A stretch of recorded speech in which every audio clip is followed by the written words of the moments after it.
Intermediate exam జరుగుతుందా మీ వాడు ఎట్లా రాస్తున్నాడా? వాడు దేనికి పనికిరాడరా?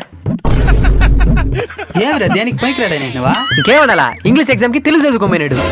ఏమిరా టైం టేబుల్ చూసుకోలే. సరే మళ్ళీ ఇంగ్లీష్ ఎగ్జామ్ దానైనా పాస్ మార్కులు రాసినాడా? మనకు 50 మార్కులు రాసినట్టు 35 మార్కులు వస్తుంది అనుకోవచ్చు. దాని కూడా 10 మార్కులకి రాస్తున్నాడు. ఏమిరా నేనేం చేసేది? ఇన్సులేటర్ బయట పోలా, రూమ్ లో కూర్చున్నాడు. అప్పటికి వచ్చకపోయినాడు ఒకసారి. అప్పుడు రాయిన 10 మార్కులకి అంటే స్లిప్పులు. సరే దానదులు మన మ్యాథ్స్ ఎగ్జామ్ కి హిస్టరీ రాసి వచ్చినాడు.